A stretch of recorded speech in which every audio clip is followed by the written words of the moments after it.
السلام علیکم، welcome to IRT۔ ناظرین، آج ہم بات کرنے جا رہے ہیں کلث عثمان سیریز کے بہت ہی اہم اور تاریخی کردار کے بارے میں۔ شیخ ادیبالی ترکی کا ایک مشہور نام، سلطنت عثمانیہ کے بااثر و رسوخ بزرگ عثمان غازی کے سسر اور ایک مضبوط ریاست سلطنت عثمانیہ کے پہلے قاضی۔ ناظرین، شیخ ادیبالی کے کردار کے بارے میں اگر بات کی جائے تو کلث عثمان سیریز میں ہم نے ان کو شروع سے ہی بہت اہم کردار میں دیکھا۔ آج ہم اس کردار کی حقیقت اور ان کی تاریخی زندگی کے حوالے سے بات کریں گے۔ شیخ ادیبالی کا تعلق شمال کے ایک عرب علاقے بنو تمیم سے تھا اور حسب و نسب کے لحاظ سے وہ ایک سنی سید تھے۔ شیخ ادیبالی ترکی کے شہر اناک میں 1206 میں پیدا ہوئے۔ ایک مذہبی گھرانے سے اور بنو تمیم سے تعلق رکھنا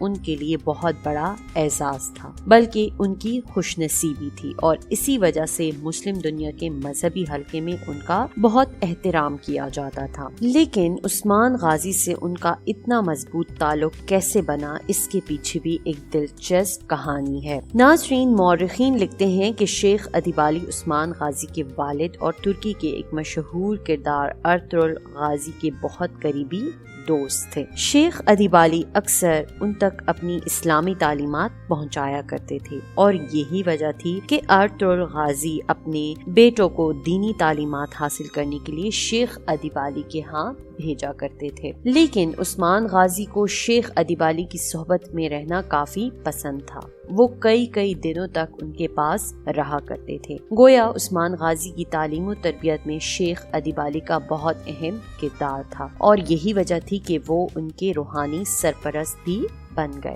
ناظرین، شیخ ادیبالی کے 2 بیٹے تھے، محمود پاشا اور محمد پاشا، اور ایک بیٹی رابعہ بالا خاتون تھی۔ ناظرین، عثمان غازی کی شیخ ادیبالی کی درگاہ پر آنے کی ایک یہ وجہ بھی بنی کہ مقدس مقام یعنی شیخ ادیبالی کی درگاہ کے دوروں کے دوران انہوں نے ان کی بیٹی رابعہ بالا خاتون کو دیکھا اور ان سے محبت ہو گئی، اور اسی وجہ سے انہوں نے شیخ ادیبالی سے اپنی محبت کا اظہار کرتے ہوئے ان کی بیٹی کا رشتہ مانگا، مگر سماجی حیثیت کے فاصلوں کی بنا پر شیخ ادیبالی نے انکار کر دیا کہ وہ ان سے مرتبے میں بہت بڑے ہیں، لہٰذا ان کا سلطنت عثمانیہ سے کوئی مقابلہ نہیں۔ عثمان غازی کو اس جواب کی توقع نہ تھی۔ ناظرین، رابعہ بالا خاتون بہت ہی حسین خاتون تھی۔ وہ حسن و جمال کا پیکر تھی اور ایک نیک سیرت خاتون تھی، اور اس وقت کے بہت بڑے سردار رابعہ بالا خاتون سے شادی کے خواہش مند تھے، مگر شیخ ادیبالی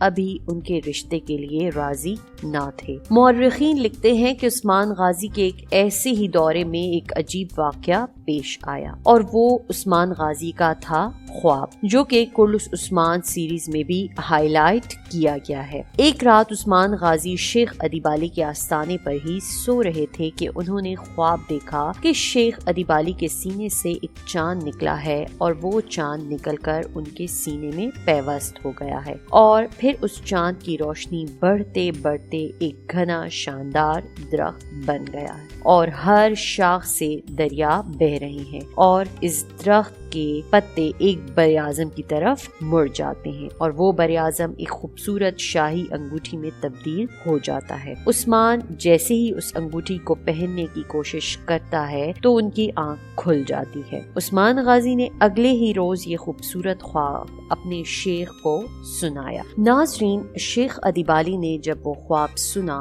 تو عثمان غازی کو اس خواب کی تعبیر یہ بتائی کہ ان کی عزت اور طاقت کے لیے یہ خواب نیک شگون ثابت ہوگا۔ وہ اور ان کی اولادیں پوری دنیا پر حکومت کریں گی، اور واقعی میں دنیا نے اس خواب کو حقیقت بنتے دیکھا۔ شیخ ادیبالی نے اس خواب کے بعد سوچا کہ وہ چاند ان کی بیٹی رابعہ بالا خاتون کی طرف اشارہ ہے، اور وہ درخت ایک بہت بڑی ریاست ہے جس پر عثمان نے آگے جا کے حکومت کرنی تھی۔ چنانچہ شیخ ادیب علی نے اپنی بیٹی کی شادی عثمان غازی سے کروا دی اور اس کے بعد رابعہ بالا خاتون سے سلطنت عثمانیہ کے وارث اور چراغ کو جنم دیا، جو کہ تھے علاء الدین پاشا۔ سلطنت عثمانیہ قائم ہونے کے بعد شیخ ادیب علی کو سلطنت عثمانیہ کا پہلا قاضی بھی مقرر کیا گیا، اور اس کی وجہ یہ تھی کہ شیخ ادیب علی اپنے وقت کے بڑے ممتاز دانشوروں میں سے تھے اور اسلامی قانون دان بھی تھے، اور اس وجہ سے اکثر ارطغرل غازی بھی ان سے کئی امور پر مشورہ